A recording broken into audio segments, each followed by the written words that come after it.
I've put together here quite a bit of detail about what we hope to cover in the next 85 minutes or so. I'm Richard Tucker. I'll be the host of the discussion this afternoon.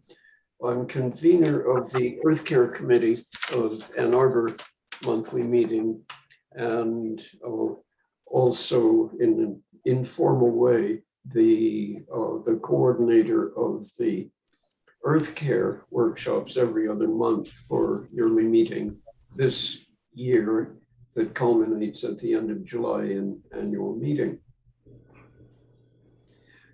Many of you actually were at the first version of this session, which was to have been on the 19th of February at Green Pastures quarterly meeting winter gathering. But then Phil Folk and I both managed to be hospitalized that weekend. And so at the last moment, we had to arrange a postponement of it. And I've been delighted and grateful ever since that it was still improvised in what friends have told me was a very worthwhile discussion on these issues that we'll be discussing further this afternoon. So thanks to all of you who were there, and I hope you'll have input this afternoon before we're done. I don't know of any better way to begin this than reading from the Anishinaabek Caucus's statement of commitment that's at the beginning of their website, and I'll read parts of it. The state of Michigan occupies the ancestral and traditional and contemporary lands of the Anishinaabek Three Fires Confederacy, Ottawa, Ojibwe or Chippewa, and Potawatomi. We recognize historic Indigenous communities in Michigan and those forcibly moved from their homelands. We further recognize the ongoing relationship of dependence upon and respect for all living beings of earth, sky, and water. So we're here this afternoon to work with each other to strengthen our resolve, to deepen our understanding of what our collective history has done for us, to us, where we stand within that tradition, and more about what we are doing about it and can do. I've had several questions in my mind as we work this up. So very briefly as an introduction, the first is, how can we Quakers learn more about the social and environmental justice campaigns of our region's Indigenous communities? And how can we support them and collaborate with them? How do we go about building positive steps in our friendship as we remember the grim history of Euro-Americans' displacement of the people who were living here before us? There's a theme in this that I'll just note for the moment. I think we'll be getting more deeply into it as we go. It's the theme of changing from disaster stories to resilience stories.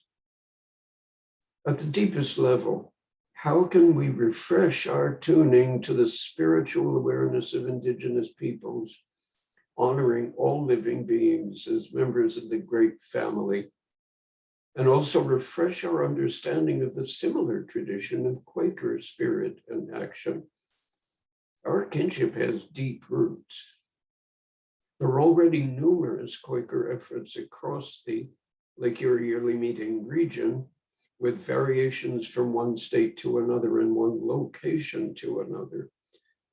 I have specifically in mind that the circumstances we're working with in Michigan are very different in some ways from the circumstances in Ohio or Pennsylvania. And so collectively, we can come to a much richer understanding of what that means for us. So our second purpose today is to weave a web of connections among us so as to strengthen ongoing support and collaboration. We have two speakers who will present first the ongoing work of remedying social injustice, and then we turn to environmental injustice issues. We'll have Q&A after each speaker.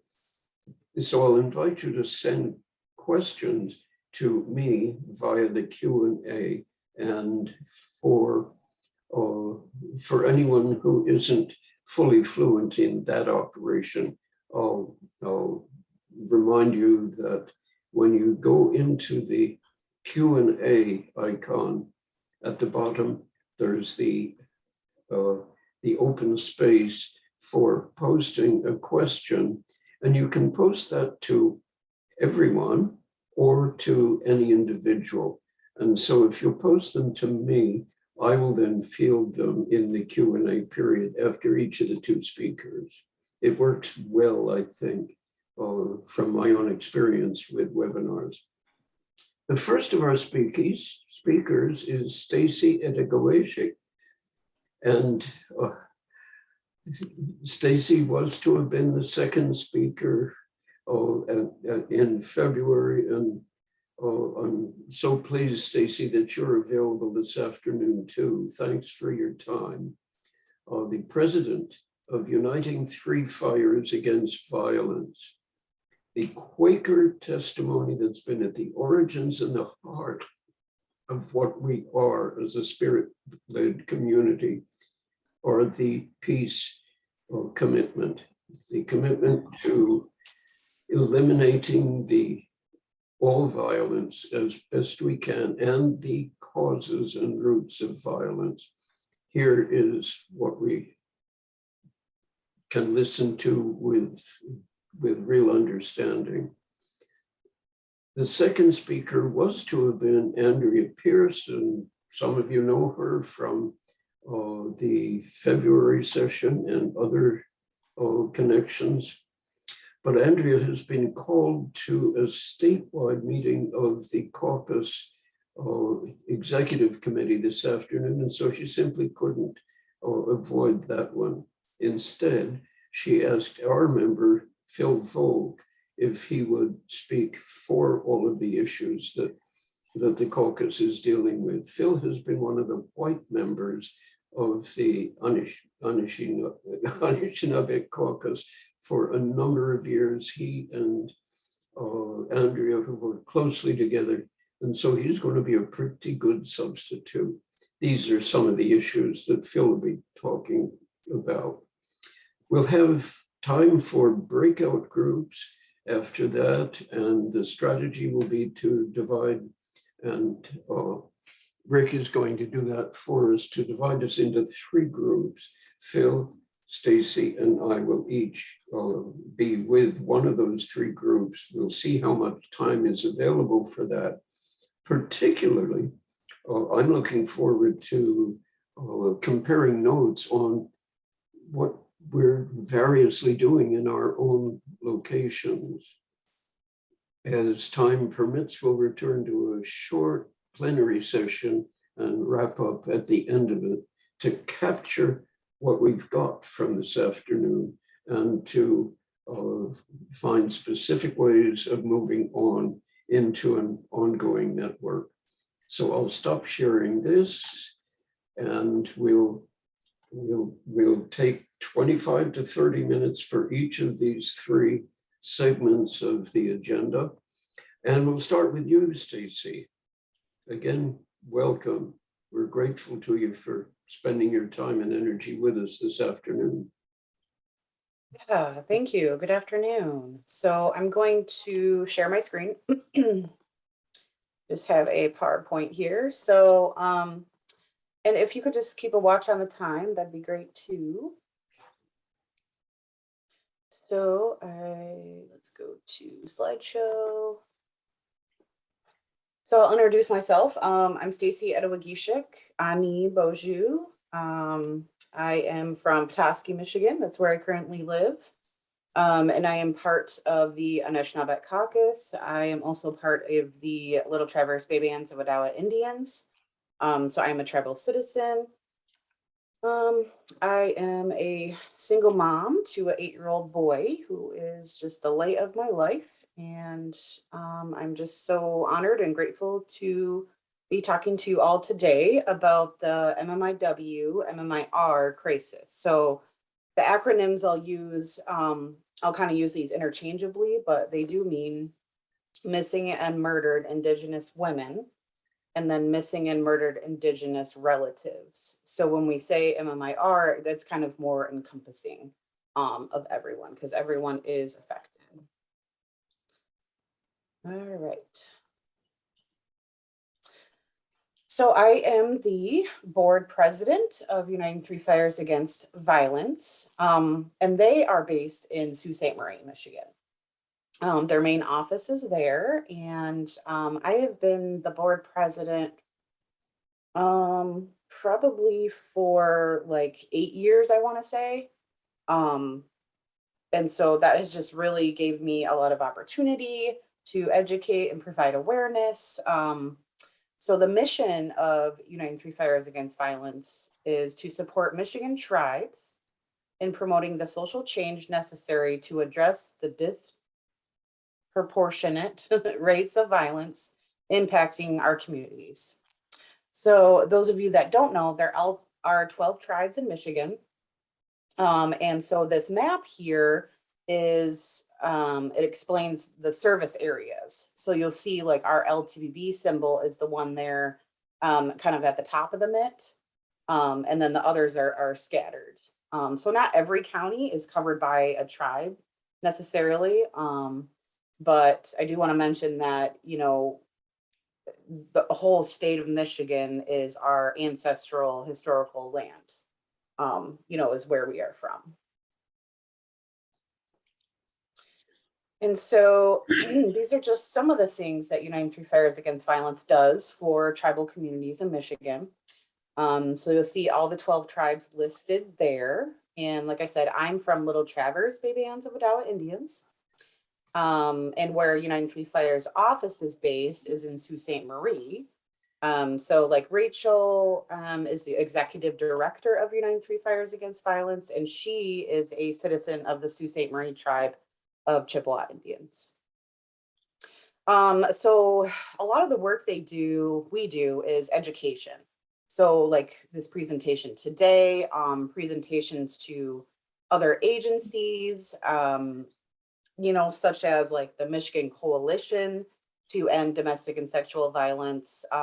Uniting Three Fires works with them very closely so that we can provide, you know, culturally honoring and respectful services in Michigan. Training events. You know, of course, those have really dwindled due to the pandemic. But, you know, traditionally they have what's called a tribal leadership summit, and that has historically been held on Mackinac Island. And it's something where tribal leaders come together and, you know, learn about like topics going on, kind of really how to persist and push forward through things like legislation, and other, you know, crises, really focusing on crimes against women and children.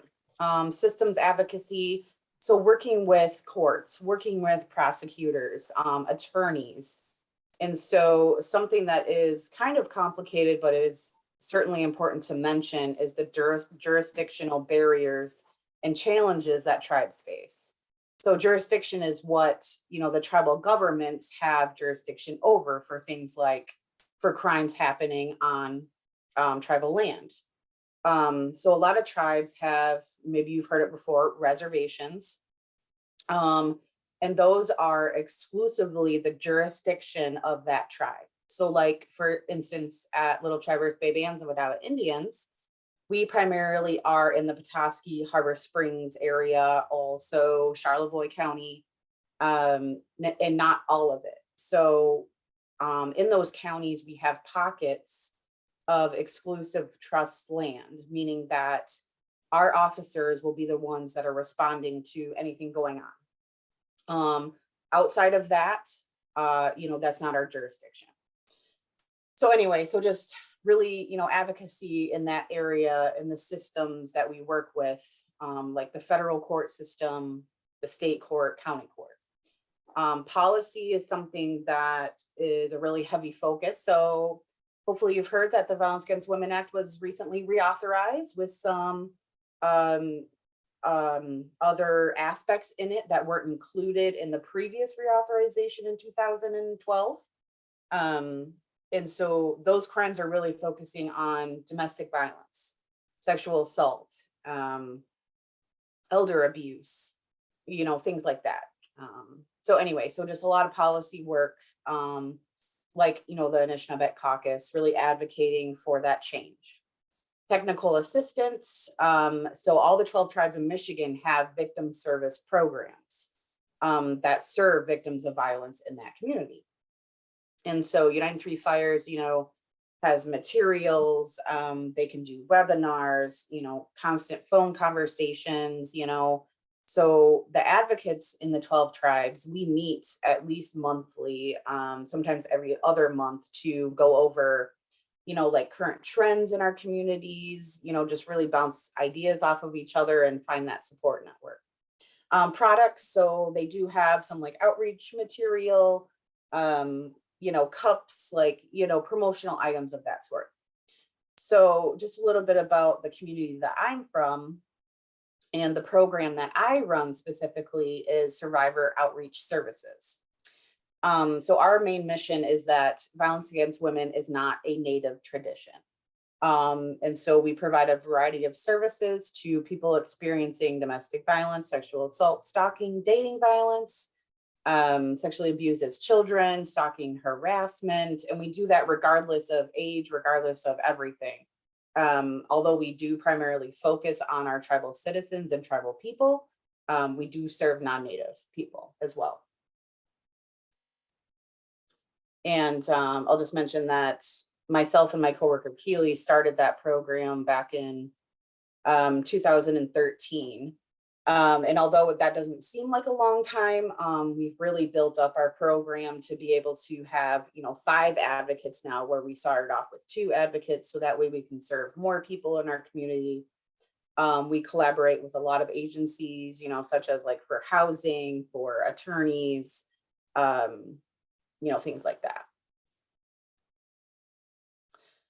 Okay, so I'm going to talk about first in regards to the missing and murdered Indigenous women. And you'll see the G there, the G stands for girls, is like one of the first documented cases of a missing woman. So how many of you have seen Pocahontas, the Disney movie Pocahontas, right? Yep. Yeah, a lot of people, right? And so, that's really dramatized. It was really, Pocahontas in that movie was really sexualized, hypersexualized, to make you think that she was this young woman and, fell in love with whatever his face was, John Smith, everything, just the dramatization, right? The real story is that is a complete myth. Whatever Disney put out there, like, just take that out of your head because Pocahontas was only like 10, 11 at the time that, this John Smith came around. And essentially what they did was they took her. So they captured her and literally brought her to Europe. And then one of our sacred medicines that we use in ceremony, we use for our spiritual purposes, is tobacco. Tobacco, we used to, harvest natural tobacco. And so that is one of the things that the settlers took from Pocahontas, was her knowledge of how to harvest and how to keep it, the tobacco. They really took that from her.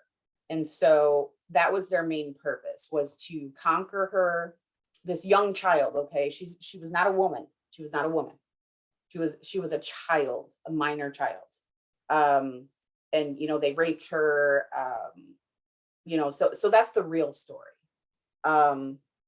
And then she subsequently died young at, 21 years old. And it seems like, all the facts about that are not, really out there for the general public to know, because, that's our real history, and people don't want to hear that a lot of the time. So, yeah, so that was taken, the teachings about tobacco. And, luckily here in our community, we have our own farm that is in Carp Lake. It's kind of up by Mackinac. And so at the farm, they harvest tobacco. So that way we can have that, teaching, and we can have that tradition there, to harvest tobacco. So, excuse me. Okay, so that was kind of a little bit of the past. There's so much more history to know. But just in this, quick presentation, I just wanted to mention her story. And so what does that look like today? So translate, so think about, okay, the movie was dramatized. So Pocahontas, like I said, was portrayed as a young woman, when in actuality, she was a young girl. So she was hypersexualized. So what does that do to the image of Indigenous women? So that image gets, again, hypersexualized in the media. Just everything you see is, Indigenous woman looking, like provocative or whatnot. And so that makes them look like an object, right? So you're objectifying women, you're hypersexualizing it. And so this leads to crimes of murder, sexual assault, trafficking, sex trafficking specifically, domestic violence with intimate partners. And so one of the statistics that we always mention is that, like, I think it's 80 to 90% of the perpetrators against Indigenous women for crimes like domestic violence and stalking and sexual assault are non-native. So the intimate partner of the Indigenous woman is 80 to 90% of the time non-native. Okay, so that's saying that it just portrays and goes into the hypersexualization and just the objectifying, and not like thinking of them as a person, but as an object and something that they can conquer and control. So it didn't just happen overnight. Again, like I said, there's so much history. It's been an issue for centuries. And it's not that the crisis of missing and murdered Indigenous women is just coming up now. I think that it's just like a real hot topic. It's finally being out in the media. It's finally being talked about. It's finally being, had more awareness. So all that intersects with the crimes that are experienced from Indigenous women.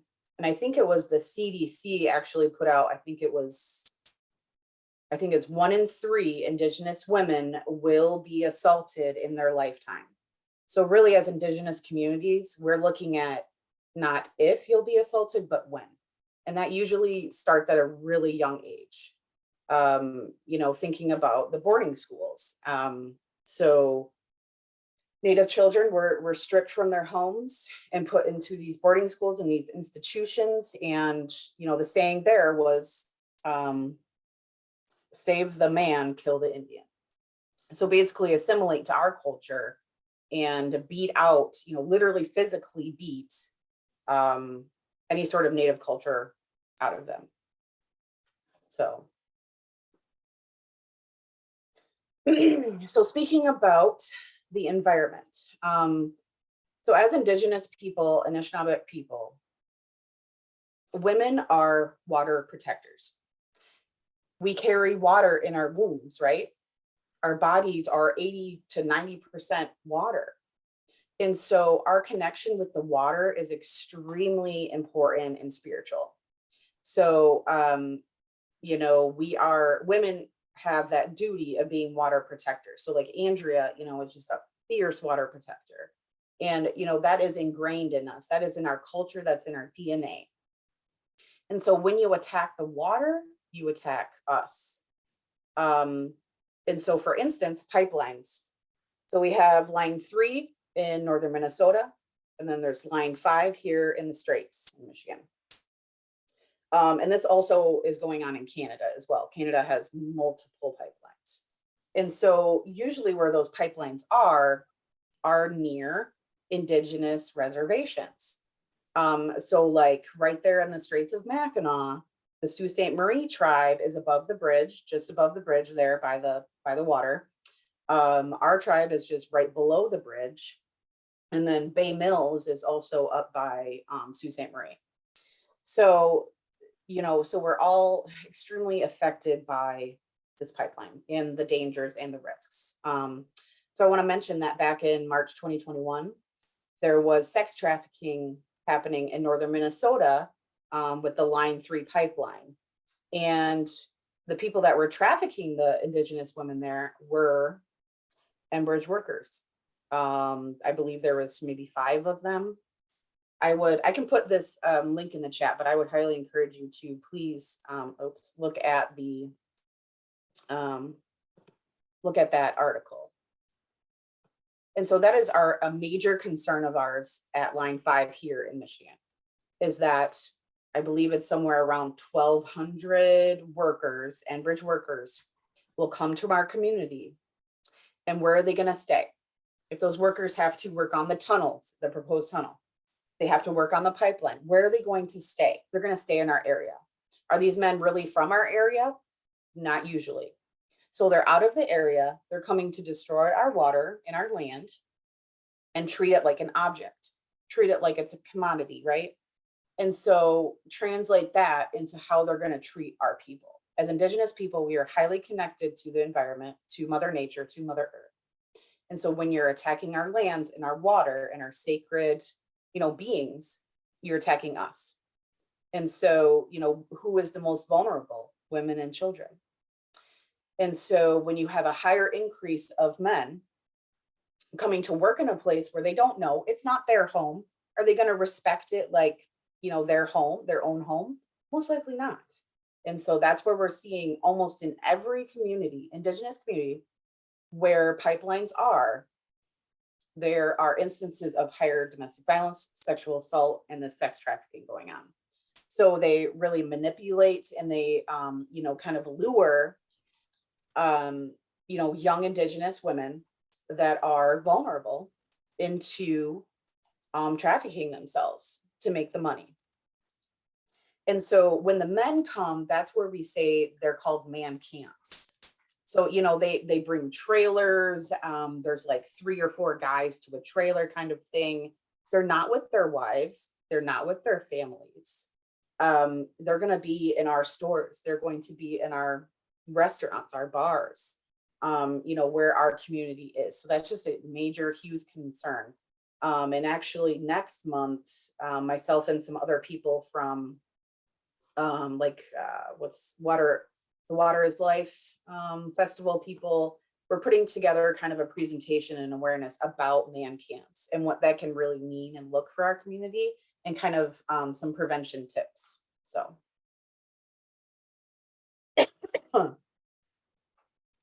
So 1 in 4 alleged murderers of an Indigenous woman or girl were never held accountable. They were never found. They were never prosecuted. And over 1/3 of murder cases were wrongfully classified as accidental, exposure, natural causes, overdose, or suicide, okay, without adequate investigation. So I was talking about jurisdiction earlier. So, and this is one of the major things as to why these numbers are so high, is because of our lack of jurisdiction. And so when there's a murder that occurs, and if that tribe doesn't have that jurisdiction, it goes through the federal government. And so I would highly recommend watching the documentary called Wind River. And that is, trigger warning, okay? I couldn't even watch the whole thing because it was extremely triggering for me and my past traumas. But to no end, it's extremely, eye-opening for you to see what a family goes through when a woman is murdered. And so in that movie, the woman had a relationship with one of the pipeline workers there. She was, raped and then subsequently murdered by a gang of the guys there. So, and this is I'm pretty sure it's in northern Minnesota. And, you know, so she ran through the snow and, you know, anyway, so it goes through the different jurisdictional pieces, working with the federal government, working with the tribe there, and just how, you know, how lacking the investigation was. So, you know, there's a couple things going on. There's the Operation Lady Justice, which was for stronger task force for missing and murdered Indigenous women, like law enforcement, prosecutors, attorneys, you know, things like that. So like those task forces coming together to make a plan, to have a plan in place for when these happen. And then you'll see on here that 1 in 5 missing and murdered cases occurred in regions near where the KXL pipeline was proposed to be built. So, you know, Standing Rock, and that's why there was such a, you know, that's why we needed to protect our land and protect our people. Because again, like I've said, when you destroy our land and you destroy our water, you're destroying our people. So this infographic here talks more about things going on in Canada, but it really is extremely similar to what we're experiencing here in the United States. So there was a 40% raise in sexual assault during construction of the Alberta tar sands area, and higher rates of, you know, missing and murdered.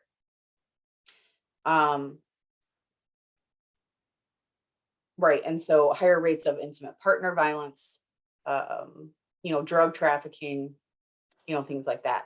So in the previous slide where it said that they classify the death as being like an overdose or a suicide, because, you know, when you think about myths and, you know, stereotypes of Indigenous people, you know, it's the alcoholism, it's the,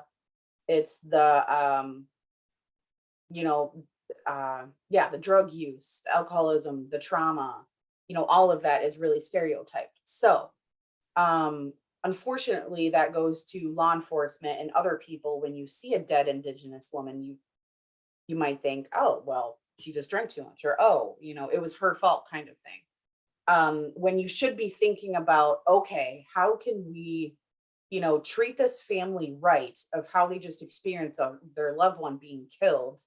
And, you know, we need to put our best foot forward to investigating this, just like any other murder, you know.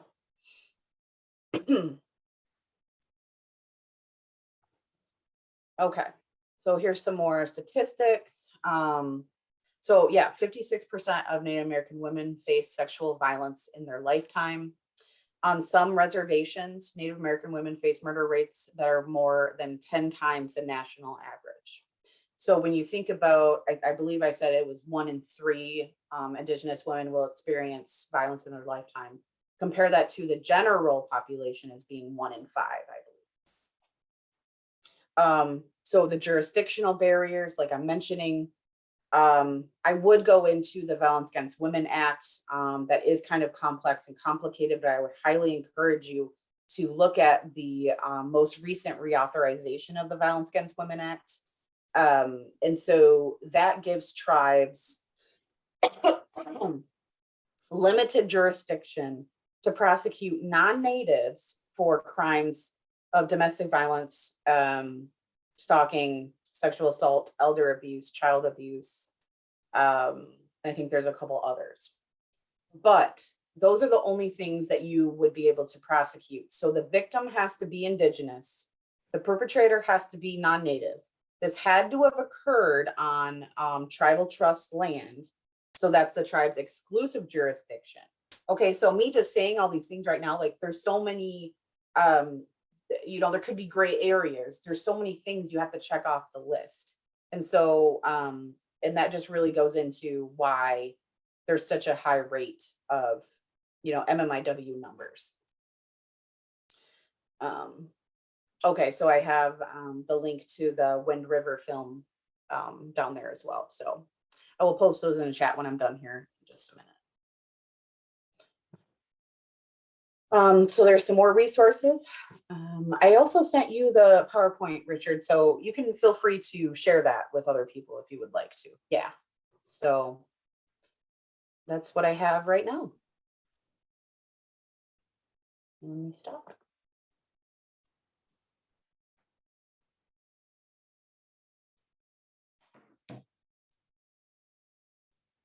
Oh, thank you.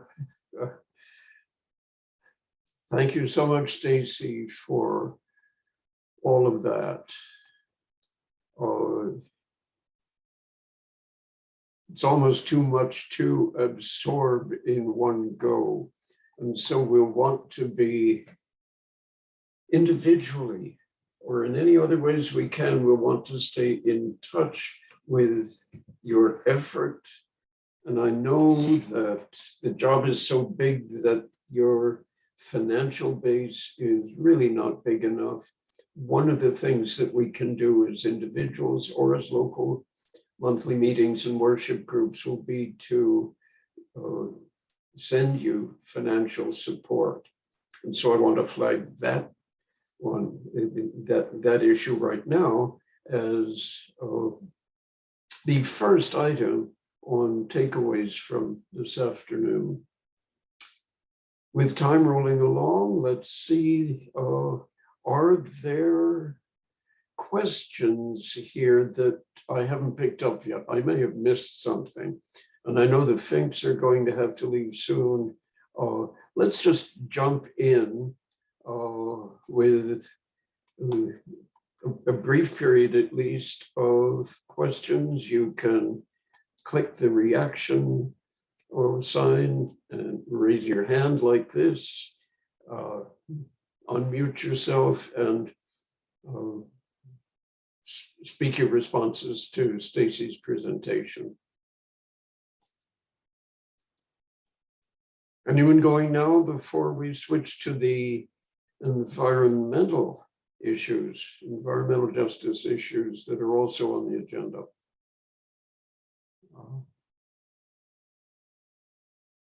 I don't think I'm missing anybody here. Let's turn then to Phil Vogue, who is sitting in for Andrea Pierce. And Phil, I know that you have been involved very directly for a long time with both of these organizations. So let's turn it over to you and listen to some of the issues that you're highlighting for environmental action. Well, I think one thing, United Street Fires Against Violence has a website. It also has that you can join, which gives you a lot of information every month.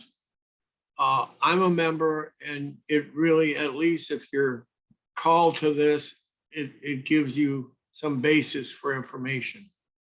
Now, I've been asked to step in to speak about the Anishinaabek Caucus, which is a Michigan-based Michigan organization.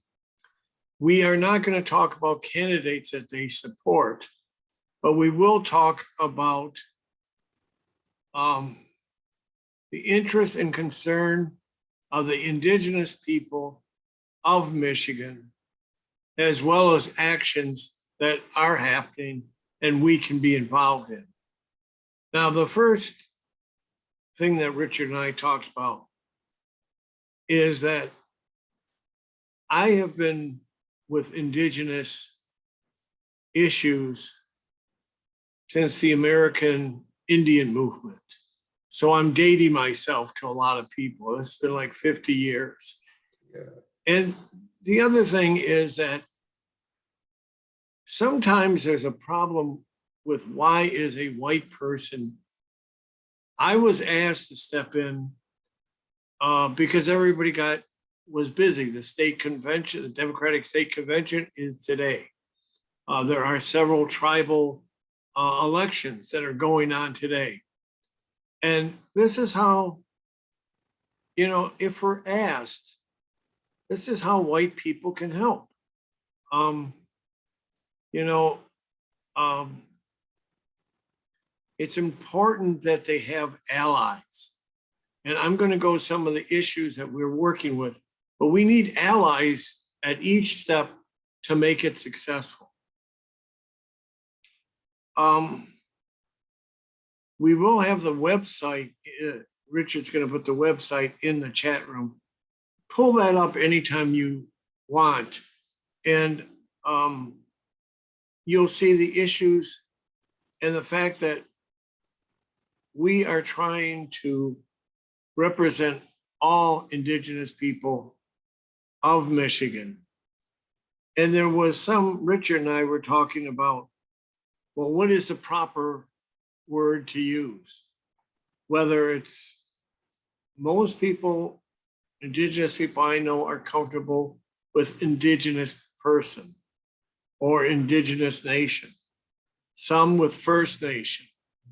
But one thing that kind of Native American, I get fast reactions from Indigenous people that, hey, we were here way before America.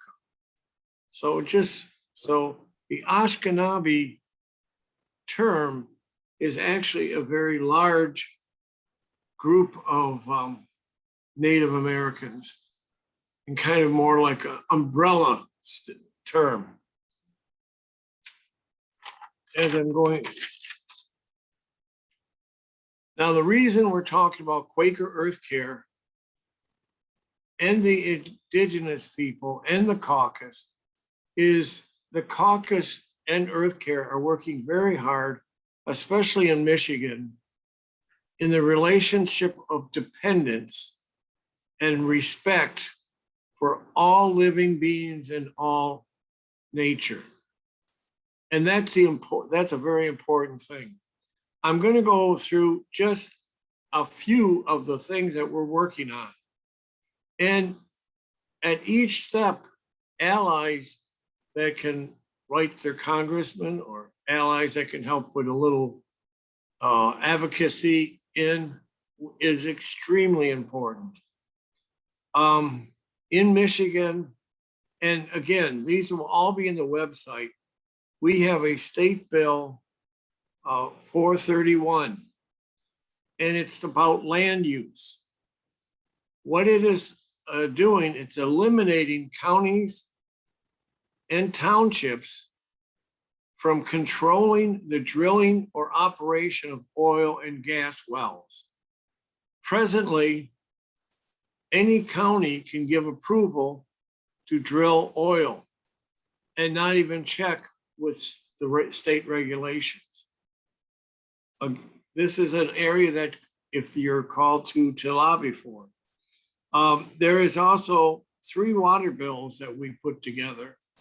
And I lost internet for a second. Richard, did you show that yet? Yeah, I will put that one right up, sure. Well, you can do that later. I do apologize. I'm out in the boonies and my internet goes out occasionally. So I'll do that while you're talking. Okay. These are water bills and they're very important. And actually, the chairman of the Anishinaabek Caucus is standing right next to the Representative Useless, who's proposing these bills. The Line 5 action is in courts, but understand that it was the Anishinaabek Caucus and allies that worked together and were able to get it that far. Now, the governor here in Michigan signed a statement that stopped it. And then, of course, Enbridge and their powerful friends started legal course to continue to do their work. The Indigenous people have put a lot of their heart in trying to stop Line 5. And I think it's important for them to understand that there are a lot of people that agree with them and want to be there with them. Another thing that has been close to my heart, when I was younger, used to go up to Isle Royale for the wolf counts. And we're trying to work to protect the wolves, to stop wolf hunting. The voters rejected, in Michigan, the voters rejected hunting wolves. But the Natural Resource Commission, which was controlled by, and I'm not trying to get partisan, but by some very conservative people, are trying to ignore that vote and allow wolf hunting and selling licenses. We have another bill that was initiated from the caucus. Andrea Pierce personally, me, and a very wonderful state representative, Ronnie Peterson. And that bill has been introduced, and it's to make the Michigan wild rice to become the official native grain of Michigan. Now, why that's important is from several different areas. One, it allows elementary school teachers and middle school teachers to discuss some of the native traditions. It also brings back the importance of wetlands, because so much of this wild rice is in unprotected wetlands. With this bill, it protects those wetlands. Then we have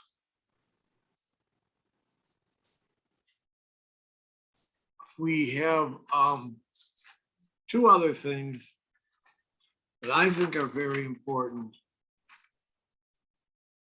And that is, we have in Monroe, and this is something some Oakland County or Ohio people can actually do.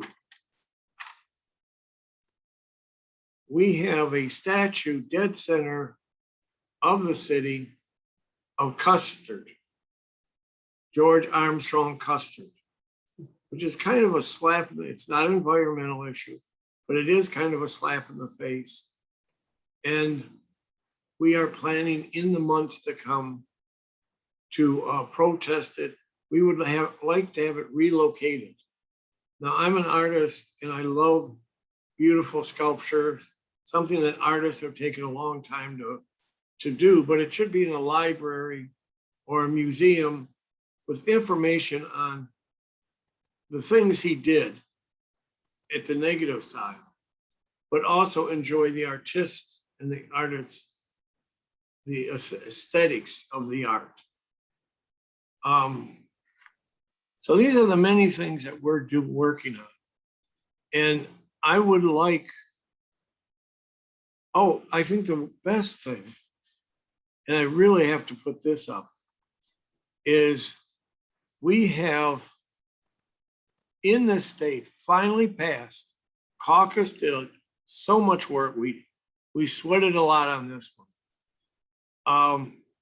We got the second Monday in October of every month will be an Indigenous Peoples Day. Now, it was last October, but there was no activities, there's no publicity. And I think this would be a perfect project for us to get to our Quaker meetings and talk to people and say, you know, we should do something special on this day. And I'm going to ask you, Richard's going to put up his email, and I really would like you to send your emails to him so we can get a calling tree of activities. And when things come up, like these bills I've mentioned, like when they get out of committee or when they need pressure, like the wolf bill, that you can be aware of it. And if not with your whole meeting, if it's just your heart and your concern, then you can do something. So please send your emails to Richard, and just also look at the Anishinaabe.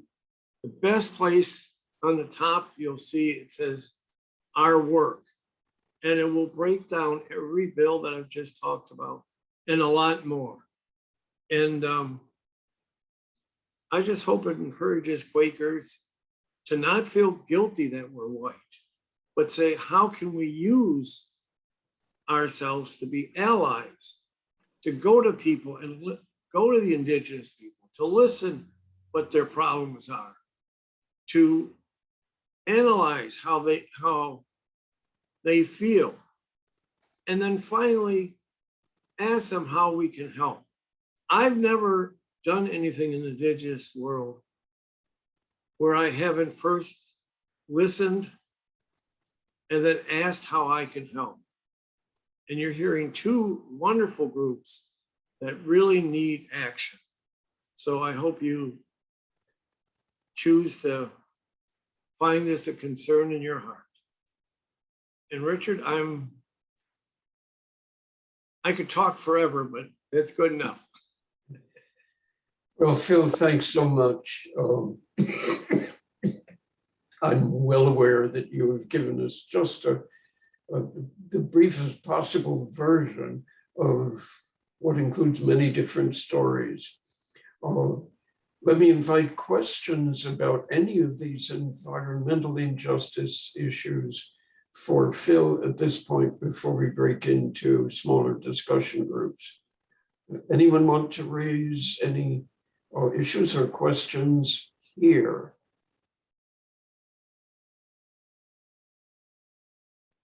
Karen, you're muted.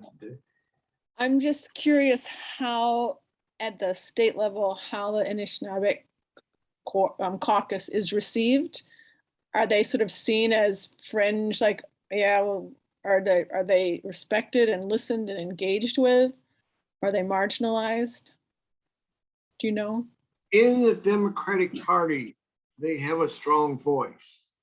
Now, on the conservative side, we try to emphasize the spiritual point of the Indigenous people, and that helps a lot too. But it's a matter that the more people we can get to help, we have a lot, in this group here, we have people from all different districts. And if we could get each one to write to their state representative or senator on these issues, it is a godsend. It really is. Okay, thanks. So that's it, yeah. Well, I would reinforce that by reminding myself that the caucus itself is not just an arm of the Democratic Party. It's something much bigger than that. And as Andrea Pierce has said to us before, they will work with anyone who supports them and works with them on any issue across the aisle. And some very interesting coalitions are in the works, or potentially very strong, with conservative representatives from the Upper Peninsula. That's another one of the very interesting stories behind all of this summary. Are there other questions at this point? Questions or comments? If not, we're right on schedule, and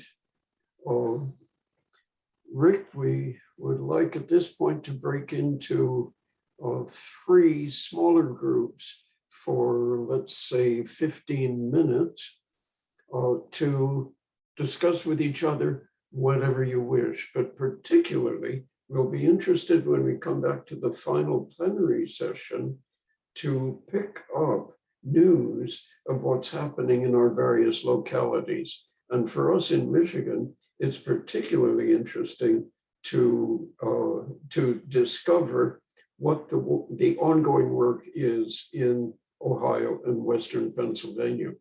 So it's your turn, Rick. Okay, I will do that now. 3 groups that Stacey, Phil, and Richard will convene, and just give me a moment. It's not my, oh, I'm gonna also pause the recording while we go into the breakout room. So I'll pause the recording now, and then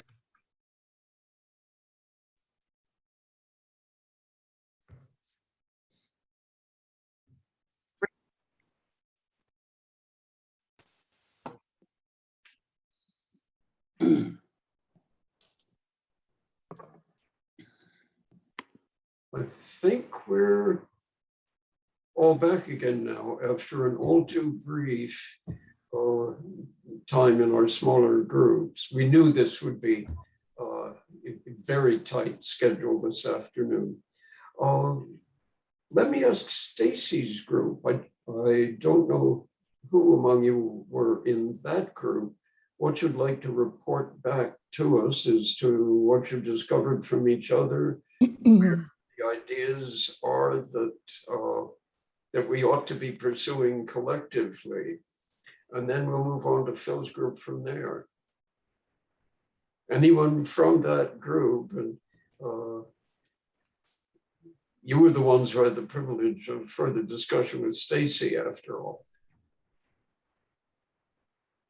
Yeah, there was some really great discussion and questions.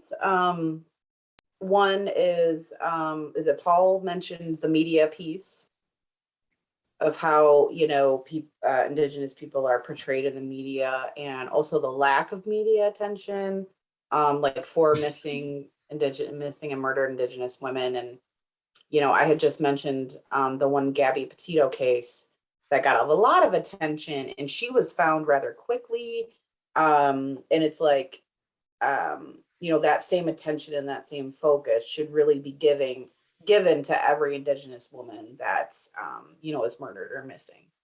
And then what was some other questions?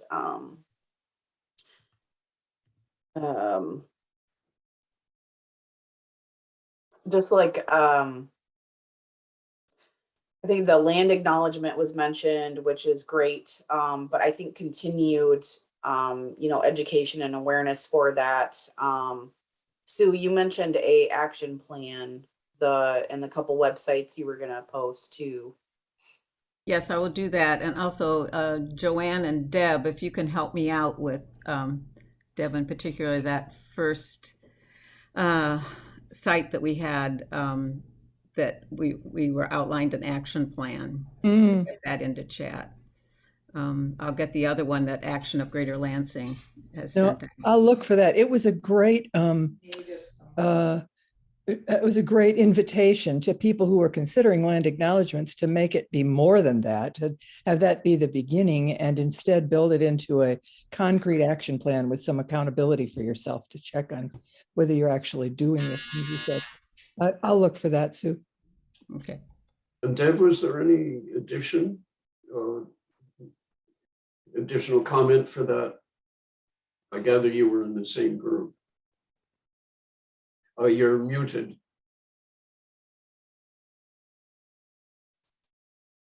No, I wasn't in that group. Oh, you aren't. Well, we'll get to you in a moment then. All of this feedback will be, you know, very important for us. As Phil mentioned previously, he's volunteered me to be the one to collect the responses in the aftermath of these 90 minutes and pull them together. We'll see where we can go from here. Before we're done, I'd like to hear from Jim Crowfoot, who has been a source of so much inspiration and so much material for all of us in Ann Arbor meeting, as well as his wider network. And I'd also like to hear from Rabinder Subayan, who has also been working on this, but I don't know which group either of the two of you were in. Perhaps we should move immediately to Phil's group, and then pick up all of these pieces as we go along. I think what my summary would be is that we talked about the federal recognition of the tribes, and we talked about procedure, and that we should explore it more and follow up on that. The other thing was we talked about, oh, help me out here, group. We also talked about working and getting our meetings to help donate to the United Three Fires Against Violence. Like I said, the caucus needs volunteers, people that want to be active, but Three Fires really needs some. Karen had some idea of our meeting having some kind of getting donations going on.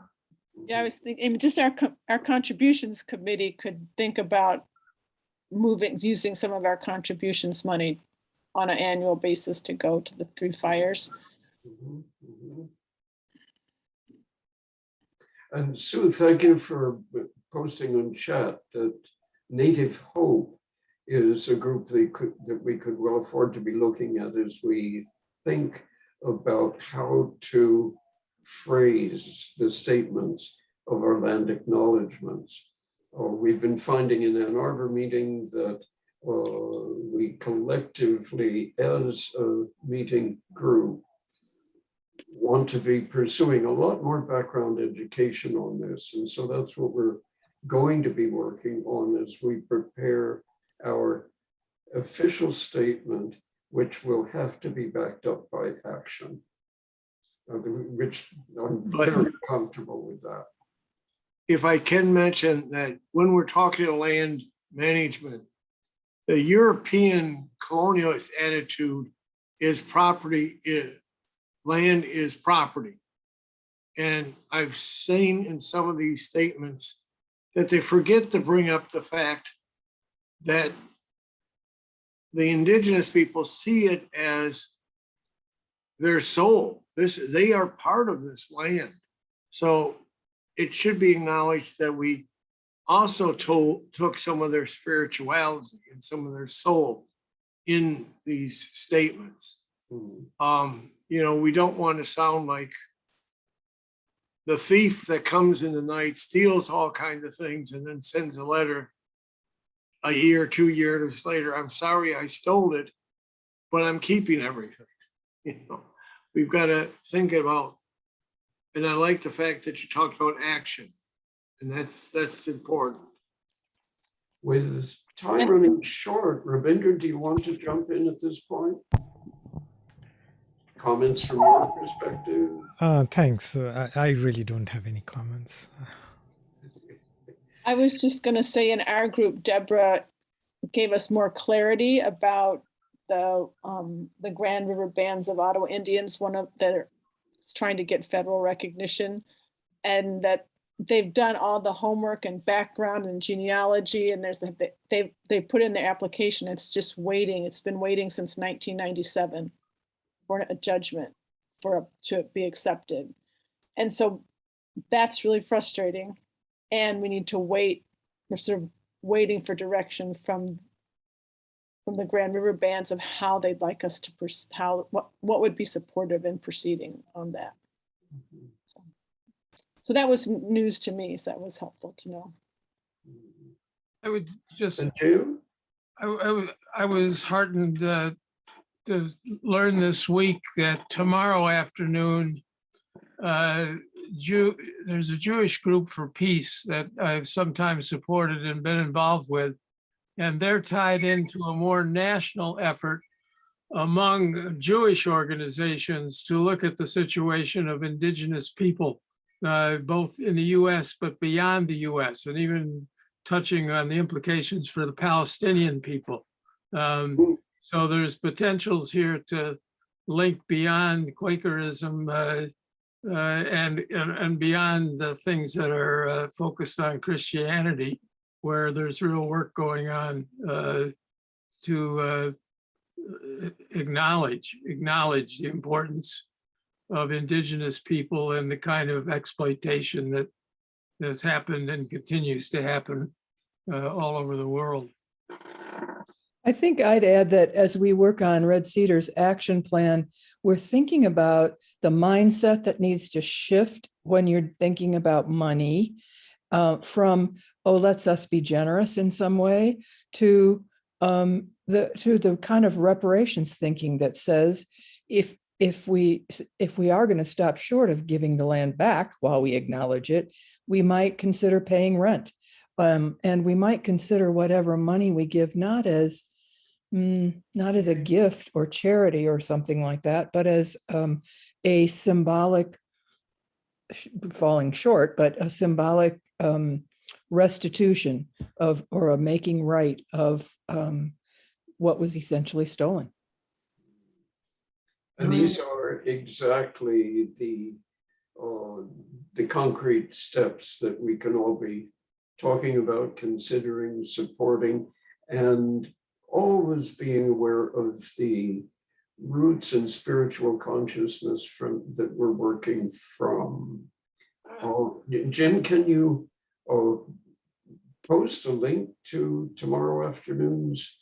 Yes, I can try to do that. Let me get it, because it would be really great to have everybody's email who was on this thing today. But we don't at this point. But I'll try to get that to you, Richard. And great. As soon as others of you get emails to Richard, we can get some of this stuff moving out and shared more widely. That's terrific. Yeah. I'm curious, in the beginning, Beverly put in the chat that Detroit Friends meeting. Can you tell me a little bit about what the Detroit Friends meeting effort is? You're muted, Beverly. All right, calming down a little bit. The Detroit Friends meeting has not heard this proposal yet. Oh, but okay. It's in there. We don't own the property. There's a presentation. We own property. We don't own any property in Detroit yet. We haven't signed any of the paperwork. Nothing's been signed. We've spent a lot of $30,000 or something cleaning it up, but we don't own it. And there's been some problems with, as you know, the escalation when you're building property and the escalation of problems. Yes, there. Yeah. So what I'm going to propose is that we consider that since we are building something, that we consider including in the ownership of the something that we're building and the group, the effort, what is being built. We're right now, if you look at the building, it's a building that comes out of New England. That's where the plans come from. You know, other cities, other states have no relationship to the people that are around that building. That building will stick out like a very unique, you know, not that that's bad, but it's not part of there have been no meetings with any Indigenous, no African Americans, no Black people, no Hispanics. We have a huge Hispanic population. We have a huge Mexican, El Salvadorian population. No, there's been no meetings with any groundwork people. I'm proposing that we look at taking Indigenous groups, whatever the Indigenous people come together and say this would be, you know, an umbrella that we could work with, and propose that we give them half ownership in that property, half ownership and the right to also develop what the building will be. Right now, because of the increase in the cost, the building has gone from a completely, as presented to everyone, gorgeous East Coast building down to a shell. That's all we can afford to build right now because of the increase in the building. If we were to redo our concept of the building, we could come, there are many different, I just drove by one today where they brought in all of these train box cars. And they're building, you know, a really very large building out of these box cars. There's a lot of options that we could come up with, but that have not been thought through.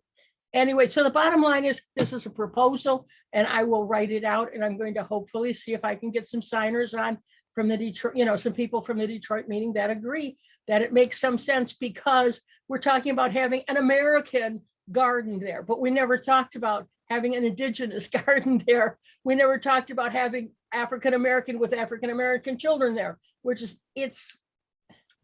It's frustrating. I'm sorry. I come from a very kind of frustrated position with the meeting at this time.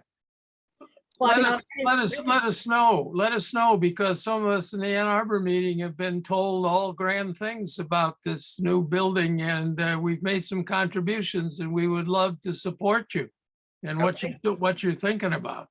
I appreciate that, and I will I will let you know. But check out what if I say something, check it out. If the other side says something, do not believe it until you see it, see the facts, check the facts out, because I think the facts need to be checked out. And that's me. Now, I couldn't Carolyn- agree more. Thanks, Beverly. Okay. And with this, one final comment, Phil, because we're running out of time, and Rick, I think we're going to have to close this down shortly, but be sure everyone to keep my inbox active. Phil. Yes. Yeah, I want to promote emailing us. We'll get things to you about all the different groups.